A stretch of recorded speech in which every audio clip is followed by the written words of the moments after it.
Gbagbo disait à François Mataï qu'en 1990, il s'est présenté contre Houphouët-Boigny pour marquer l'histoire. Mais on pourrait dire, Laurent Gbagbo a marqué l'histoire. Laurent Gbagbo est le symbole de la lutte pour la réinstauration du multipartisme en Côte d'Ivoire. Il a eu le courage d'affronter le père fondateur, comme on l'appelle, Houphouët-Boigny.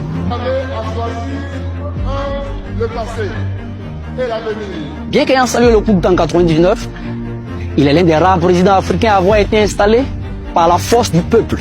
Dans toutes les villes de Côte d'Ivoire et dans tous les quartiers, les patriotes ivoiriens prennent la rue jusqu'à ce que le droit soit reconnu et jusqu'à ce que Gueye recule. Un peuple qui a décidé d'affronter une armée dirigée par un Robert Gueye qui voulait confisquer le pouvoir. Laurent Gbagbo a marqué l'histoire de la Côte d'Ivoire sur ce point. Il a pu, sur quasiment 10 ans, résister à une rébellion soutenue, il faut le dire clairement, par la France. Mais la manipulation aurait mal tourné en raison de la présence imprévue de soldats. Moi, ce que je pense, c'est que M. De Villepin a voulu dégommer Gbagbo. Je n'accepterai jamais la décapitation de l'État de Côte d'Ivoire. Marquant ainsi sa résilience légendaire. Malgré la réticence de la coopération internationale au niveau des finances, Laurent Gbagbo a pu démontrer qu'on pouvait gérer un pays avec un budget sécurisé et éviter d'asphyxier sa population, comme c'est le cas aujourd'hui. Poursuivant, en 2010, il décide quand même, naïvement d'ailleurs, d'aller aux élections, malgré que des rebelles ayant pris des armes en 2002 contre lui pour le faire chuter, n'ait pas encore déposé ses armes. En conclusion, en novembre 2011, fin novembre précisément, Laurent Gbagbo est transféré à la Haye. Il faut rappeler qu'à partir d'avril 2011, dans le cadre de la crise post-électorale, Laurent Gbagbo a été transféré à Korogo. C'est de là-bas qu'il est transféré à la Haye. Crise ayant fait plus de 3000 morts. Et la responsabilité a été imputée à Laurent Gbagbo, qui devait ainsi répondre devant la Cour pénale internationale. Toute une mobilisation de l'artillerie médiatique internationale sonnait ainsi le glas politique de Laurent Gbagbo. Malgré cela, sa notoriété est restée intacte. Laurent Gbagbo a eu une audience internationale.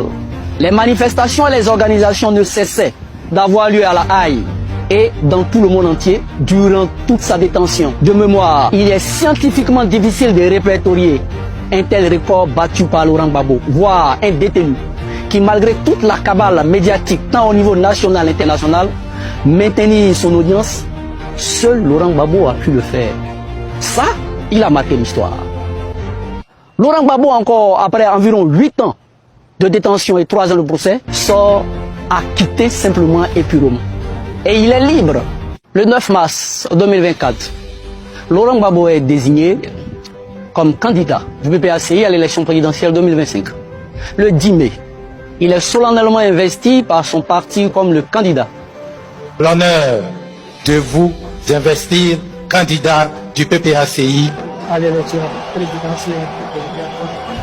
En novembre 2021, Koné Katina, alors porte-parole du PPACI et membre du conseil stratégique, déclarait que Laurent Gbagbo était le candidat exclusif de son parti. En mars 2024, Gervais Tcheidé, secrétaire général, justifie la candidature de son mentor par le fait qu'il a une mission à achever. Il parlait de symphonie inachevée. Donc il y a eu comme une symphonie inachevée. Damanan Picasse, qui a été secrétaire général du PPACI et qui est aujourd'hui cadre du parti, déclare: si on n'attrape pas bien Gbagbo qu'on le perd, c'est dans 50 ans qu'on va avoir un autre Gbagbo.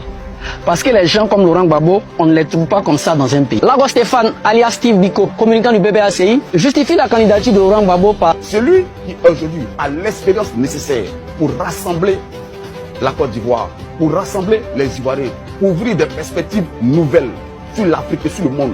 Celui qui a une vision claire des enjeux du siècle présent, il s'appelle le président Laurent Gbagbo. À côté, il y a d'autres cas du PPACI qui justifient la candidature de Laurent Gbagbo par un aspect messianique. Pour Hubert Oulaï, Laurent Gbagbo est revenu de la Haye parce que c'est Dieu qui l'ait enlevé pour qu'il vienne gouverner la Côte d'Ivoire. Las Blaise considère la candidature de Laurent Gbagbo comme un sacerdoce. Laurent Gbagbo est ainsi vu comme l'envoyé de Dieu pour sauver les Ivoiriens.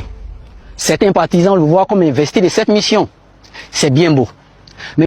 Les gars, le 11, allons-y marcher. Allons-y marcher parce qu'on a quelqu'un qui est dur derrière nous. Allons-y marcher. Merci de partager la vidéo.